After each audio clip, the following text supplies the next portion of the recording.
AP CM Jagan మీద జరిగిన దాడి ఘటనపై పోలీసులు కేసు నమోదు చేశారు.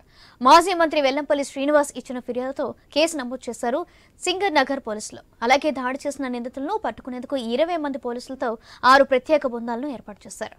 అదేవిధంగా ఎన్నికల సంఘానికి విజయవాడ సిపి క్రాంతిరాణ టాటా ఒక నివేదిక కూడా ఇచ్చారు.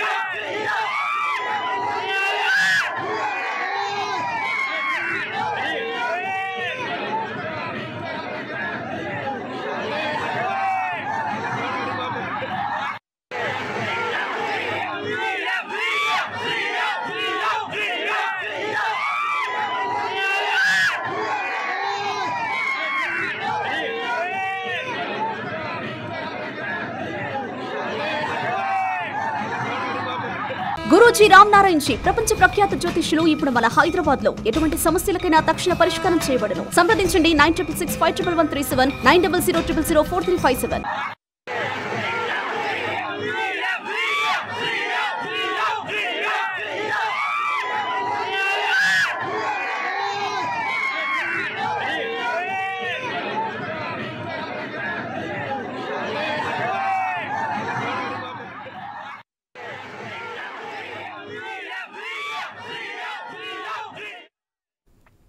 ఏపీ సీఎం జగన్ మీద జరిగిన దాడి ఘటనపై పోలీసులు కేసు నమోదు చేశారు. మాజీ మంత్రి వెల్లంపల్లి శ్రీనివాస్ ఇచ్చిన ఫిర్యాదుతో కేసు నమోదు చేశారు సింగ్ నగర్ పోలీసులు. అలాగే దాడి చేసిన నిందితులను పట్టుకునేందుకు 20 మంది పోలీసులతో 6 ప్రత్యేక బృందాలను ఏర్పాటు చేశారు.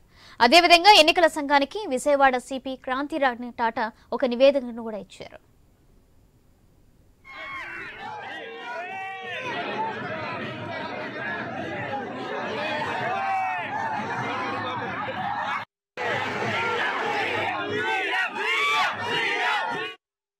రైట్, ఇదే విషయానికి సంబంధించి మా కరెస్పాండెంట్ హరీష్ అందిస్తారు. హరీష్,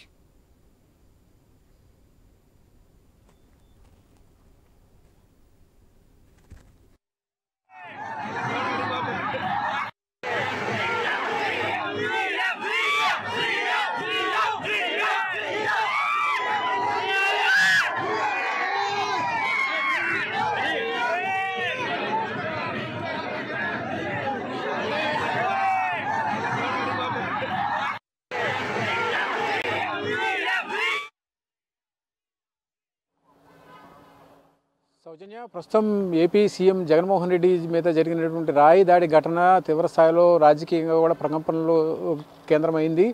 అధికార ప్రతిపక్షాలు ఒకరిపై ఒకరు విమర్శలు చేసుకుంటున్నటువంటి సిచ్యువేషన్ కనిపిస్తుంది. కనీసం రాయి దాడి జరిగినప్పుడు మానవతా దృక్పథంతో ఆలోచించి కనీసం ఖండించలేనటువంటి సిచ్యువేషన్స్లో రాజకీయ పార్టీలు ఉన్నాయంటూ సజ్జల రామకృష్ణారెడ్డి కొద్దిసేపటి క్రితం కీలకమైనటువంటి వ్యాఖ్యలు చేశారు. ఇది కావాలని ఉద్దేశపూర్వకంగా చేసినటువంటి దాడిగానే అభివర్ణిస్తున్నట్టుగా కూడా ఆయన స్పష్టం చేసినటువంటి సిచ్యువేషన్ ఉంది. మరోవైపు చూసుకుంటే కనుక జరిగినటువంటి దాడికి సంబంధించినటువంటి అంశంపైన పోలీసులు కేసు నమోదు చేశారు. ఇందులో భాగంగానే మాజీ మంత్రి జిల్లా వైఎస్ఆర్ కాంగ్రెస్ పార్టీకి అధ్యక్షుడిగా ఉన్నటువంటి వెల్లంపల్లి శ్రీనివాస్ ప్రస్తుతం ఆయన సెంట్రల్ నియోజకవర్గాన్ని నుంచి వైఎస్ఆర్ కాంగ్రెస్ పార్టీ నుంచి అభ్యర్థిగా కూడా బరిలో దిగుతున్నారు. ఆయనకి సంబంధించినటువంటి ఎన్నికల ప్రచారం బస్సు యాత్రలో పాల్గొన్న సందర్భంలో ఈ దాడి జరిగింది కాబట్టి అందులో భాగంగానే వెల్లంపల్లి శ్రీనివాసరావు ఇచ్చినటువంటి ఫిర్యాదు మేరకు పోలీసులు కేసు నమోదు చేసి ఎఫ్ఐఆర్ నమోదు చేశారు. అందులో భాగంగానే దాదాపుగా 20 మంది పోలీసు బృందాలతో 6 టీంలను ఏర్పాటు చేసుకుని విచారణకు సంబంధించినటువంటి అంశాలపైన ప్రత్యేకమైనటువంటి పోలీసు బలగాలు రంగంలో దిగినటువంటి సిచ్యువేషన్ కనిపిస్తుంది.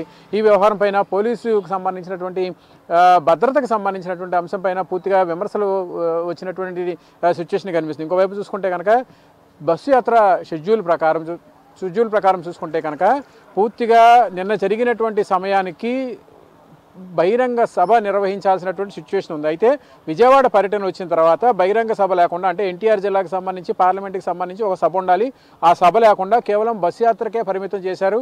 అది కూడా చీకటి పడిన తర్వాత డైలీగా జరిగేటువంటి షెడ్యూల్ చూసుకుంటే కనుక చీకటి పడే సమయానికి చీకటి పడిన కొద్దిసేపటికి బస్ యాత్రకు సంబంధించినటువంటి షెడ్యూల్ ముగిసేటువంటి సిచ్యువేషన్ ఉంటుంది.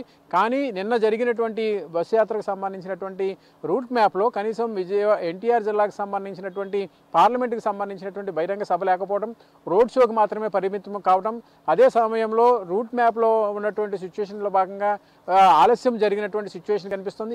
ఈ కారణాలపైన కూడా ప్రతిపక్షాల నుంచి వస్తున్నటువంటి విమర్శలు కనిపిస్తుంది. ఇంకోవైపు చూసుకుంటే కనుక సంఘటన జరిగినటువంటి ప్రాంతం, సంఘటన స్థలంలో క్రూజ్ టీమ్కి సంబంధించినటువంటి బృందాలు ప్రత్యేకమైనటువంటి ఆధారాలను కూడా సేకరించారు. ఏదైతే కాంపౌండ్ వాళ్ళు దాటుకొని కాంపౌండ్ వాళ్ళు ఆనుకొని ఉన్నటువంటి మున్సిపల్ స్కూలు, అదేవిధంగా మున్సిపల్ స్కూల్ పక్కన ఉన్నటువంటి ఒక ప్రార్థనా మందిరం, ఈ రెండింటికి మధ్య ఉన్నటువంటి ఒక చిన్న గ్యాప్లో ఒక వేప చెట్టుని కేంద్రంగా చేసుకొని రాయి విసిరారు, రాయి దాడి జరిగింది అన్నటువంటి ఒక ప్రధానమైనటువంటి అభ్యంతరం విచారణ జరుగుతున్నటువంటి సిచ్యువేషన్ కనిపిస్తుంది. ఈ మొత్తం వ్యవహారం చూసుకుంటే కనుక అటు రాజకీయంగా ఇటు అధికార పక్షంగా కూడా కొంతవరకు కూడా ఇబ్బందికరమైనటువంటి ఘటనలు కనిపిస్తున్నటువంటి సిచ్యువేషన్ కనిపిస్తుంది. ఎందుకంటే ఎన్నికల సంఘం ప్రస్తుతం పర్యవేక్షణ చేస్తుంది. ఎన్నికలకు సంఘానికి సంబంధించినటువంటి నిబంధనల ప్రకారం model of code of conduct కింద నడవాల్సినటువంటి సిచ్యువేషన్ ఉంటుంది. కాబట్టి ఈ వ్యవహారం పైన కూడా ఎందుకు అధికారులు నిర్లక్ష్యంగా వ్యవహరించారు, నిజంగా విమర్శలు వస్తున్నట్టుగా పోలీసులకు సంబంధించినటువంటి భద్రతా వైఫల్యం ఉందా, లేదంటే సీఎంకు సంబంధించినంత వరకు కూడా ఆయనకి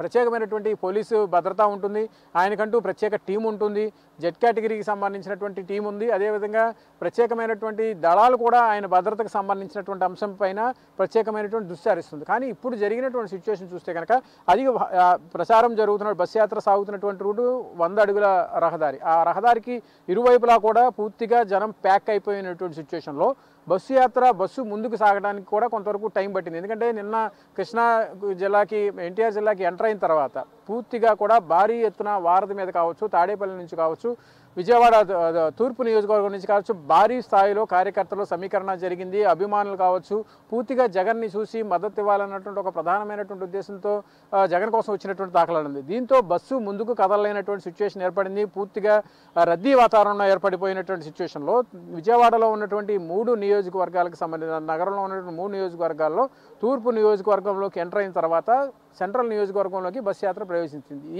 ఈ గ్యాప్ అంటే దాదాపుగా ఉండేది మహా అయితే ఒక 5 నుంచి 6 కిలోమీటర్లు సిటీకి సంబంధించినటువంటి లిమిట్ ఉంటుంది.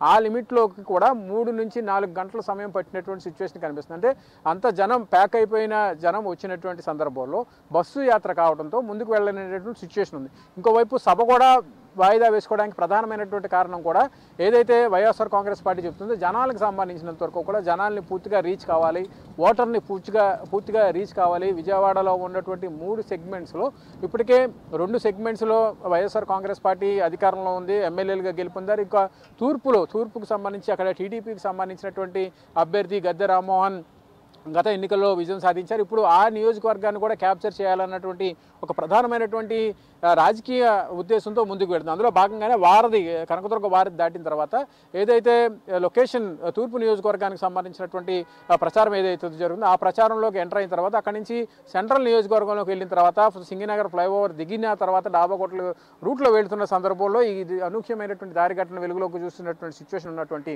నేపథ్యంలో ఈ వ్యవహారం కూడా పూర్తిగా రాజకీయంగా చర్చనీయాంశంగా మారింది. అధికారులు కూడా విచారణ చేపట్టారు, పోలీసు బృందాలు కూడా రంగంలోకి దిగినాయి. విచారణకు సంబంధించినటువంటి క్లూస్ టీం కూడా సంఘటనా స్థలాన్ని ఇప్పటికీ కూడా జల్లెడ పడుతున్నటువంటి సిచ్యువేషన్ కనిపిస్తుంది. రాష్ట్ర వ్యాప్తంగా కూడా ఈ ఘటన తీవ్ర స్థాయిలో సంచలనంగా మారింది. ఈరోజు బస్సు యాత్రను కూడా రద్దు చేసుకునేటువంటి సిచ్యువేషన్ ఏర్పడింది. కంటికి సంబంధించినటువంటి గాయం కావడంతో కంటి చూపుకు సంబంధించినటువంటి అంశం ఉంటుంది. ఎందుకంటే బస్సు యాత్ర జరిగినప్పుడల్లా కూడా అభిమానులు పువ్వులు జల్లి స్వాగతం పలుకుతున్నటువంటి సిచ్యువేషన్ ఉంటుంది. ఆ పువ్వులు పడినప్పుడు కూడా కొంతవరకు దెబ్బ తగిలిన తర్వాత కంటి చూపుకి కూడా కొంతవరకు కంటి చూపు చూడటానికి కూడా కన్ను బరువుగా కనిపించేటువంటి సిచ్యువేషన్ ఉంటుంది. సో ఈ రకమైనటువంటి ఈక్వేషన్స్ అన్ని ఉన్నటువంటి నేపథ్యంలో వైద్యుల సూచన మేరకు ఈరోజు బస్సు యాత్రకు సంబంధించినటువంటి షెడ్యూల్ కూడా వాయిదా వేసుకున్నారు. అటు పోలీసులకు సంబంధించినటువంటి దర్యాప్తు కూడా జరుగుతున్నటువంటి నేపథ్యంలో ఈ వ్యవహారం ఎలాంటి మలుపు తిరుగుతుంది, ఎవరు అసలైనటువంటి నిందితులు, ఎప్పుడు పోలీసులు వారిని గుర్తిస్తారు, అసలు కారణాలు ఏంటి అనేది ఎప్పుడు వెలుగులోకి వస్తాయి అన్నది కూడా ఒక రకంగా తీవ్ర ఉత్కంఠకి ప్రధానమైనటువంటి కారణంగా కనిపిస్తోంది. Vote studio.